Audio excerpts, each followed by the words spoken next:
आपण पाहत आहात मराठवाड्यातील आपल्या हक्काचे व्यासपीठ मराठवाडा न्यूज नेटवर्क।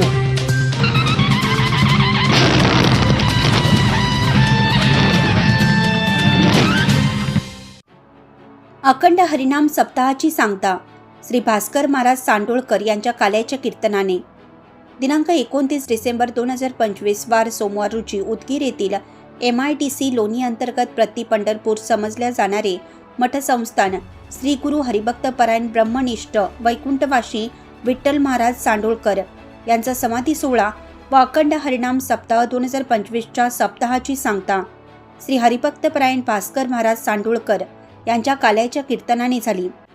श्री गुरु हरिभक्तपरायण ब्रह्मनिष्ठ वैकुंठवासी विठ्ठल महाराज सांडोळकर यांच्या 17व्या पुण्यतिथी निमित्त समाधी सोहळा व अखंड हरिनाम सप्ताह चालू होता। यात दररोज नित्य वेगवेगळे कार्यक्रम घेण्यात आले। 28 डिसेंबर 2025 गुलालाचा कार्यक्रमास सकाळ संध्याकाळी पूजा, ज्ञानेश्वरी गाथा पारायण, सद्गुरू तुकाराम महाराज गाथा भजन, ज्ञानेश्वरी प्रवचन, हरिपाठ, हरिकीर्तन, हरिभजन, काकड आरती, शेवटच्या दिवशी दिंडी मिरवणूक, कालाप्रसाद, दररोज महाप्रसादाचे वेगवेगळ्या प्रकारचे कार्यक्रम घेण्यात आले आहेत। प्रत्येक दिवशी वेगवेगळ्या हरिभक्तपरायण महाराजांचे कीर्तन व प्रवचन घेण्यात आले। काल्याचे कीर्तन श्री हरिभक्तपरायण मठसंस्थान मठ अधिपती भास्कर महाराज सांडोळकर याला तरी यारे लागे, अवघे माझ्या मागे मागे, हळूहळू चाला आधी देतो पोट भरे, पुरे म्हणाल ते बरे, कोणी कोणाशी न बोलावे, या जगद्गुरु तुकाराम महाराजांच्या या अभंगावर भेदिक कीर्तन केले।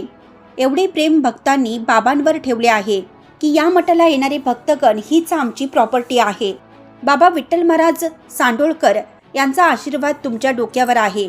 जगाचे प्रेम मिळवायचं असेल तर तुम्ही जगाला प्रेम करा, ते तुम्हाला परत मिळतेच आणि परमार्थ करणाऱ्यांचे नाव सूर्य चंद्र असेपर्यंत राहते।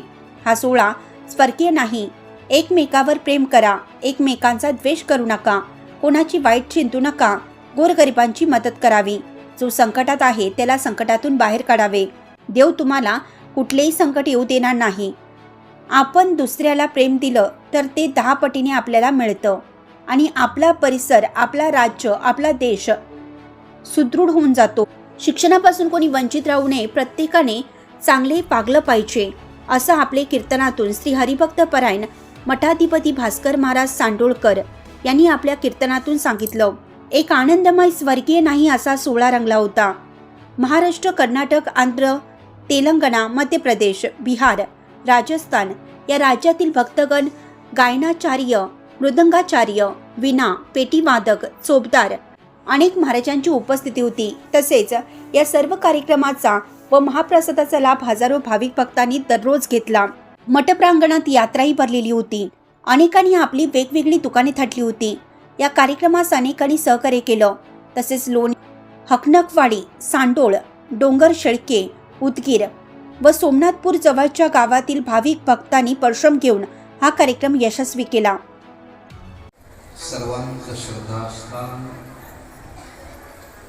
परमपूज्य वैकुंठवासी गुरुहरी ब्रह्मनिष्ठ सांडोळकर बाबा यांच्या समाधी सोहळ्याच्या निमित्ताने अखंड हरिनाम सप्ताह गेली 17 वर्षापासून या सद्गुरू विठ्ठल महाराजांच्या आपल्या दरबारामध्ये भव्य तथा दिव्य असा हा अखंड हरिनाम सप्ताह नामयज्ञ सोहळा संपन्न होत आहे। गेली 17 वर्ष झाली आणि याही वर्षा अखंड हरिनाम सप्ताह व समाधी सोहळा या ठिकाणी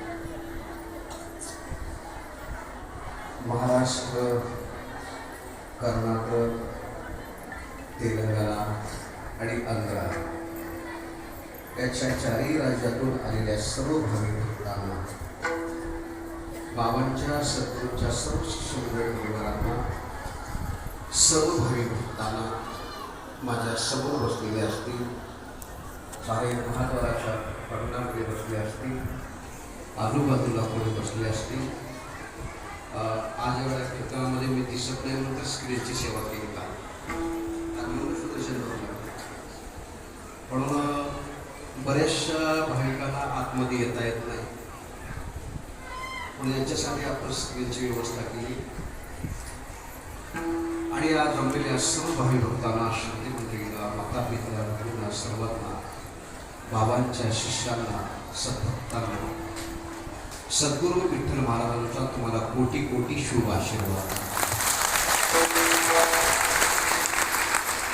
बाबांचा तुम्हाला आशीर्वाद आणि मी तुम्हाला सर्वांच्या चरणी नतमस्तक करून तुम्हाला सर्वांना प्रणाम. तुमचं एवढं प्रेम, तुमची एवढी भक्ती, तुमचा एवढा जिव्हाळा, तुमची एवढी निष्ठा, तुमची एवढी श्रद्धा पाहून जसं जसं जसं काल्याचा दिवस जवळ येते तसं तसं माझ्या डोळ्याला पाणी येते. एवढं दिलेलं तुम्ही 8 दिवस प्रेम, बाबांच्या या दरबारामध्ये तुम्ही राहिलेलं एकच प्रमाण देऊन जातो, तुम्ही जाता गावा हुरहुर माझ्या जीवा. माझ्या जीवाला आता हुरहुर होते. आदरणीय रात्रीचे कीर्तनकार, आदरणीय रत्नस्मरणीय गुरु महाराज देगलूरकर यांनी सांगितले, सांडोळकर महाराजांची परंपरा आणि देगलूरकर महाराजांची परंपरा.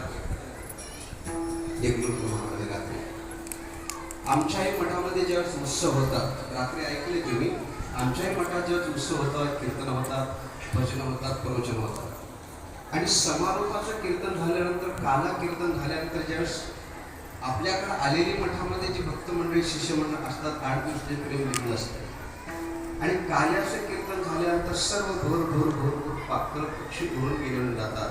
त्यावेळेस आम्हाला मठामध्ये थांबू वाटत नाही, म्हणून आम्ही कुठेतरी कीर्तनात जाण्याचा प्रयत्न करतो. म्हणून माझं उद्या आज कीर्तन झालं काल्याचं की आता एवढा 2-3 महिन्यापासून मी असा येऊन जातोय, जाम होऊन जातोय, पण तुम्ही सर्व आज इथून निघून गेल्यानंतर माझं मन लागत नाही, मला करमत नाही. म्हणून किती का त्रास होईना, किती का दुःख होईना, काही का होईना, म्हणून मी लगेच उद्या कीर्तनाची तारीख घेतली आहे. लगेच सांगू तुम्हाला, एकदा जर समाजामध्ये तुम्ही राहिलात ना, समाजाने तुम्हाला प्रेम दिलात, तुम्ही समाजाला प्रेम दिलात, त्या प्रेमाला सोडून, त्या समाजाला सोडून, या तुम्हाला शिष्यमंडळ परिवाराला सोडून सांगू,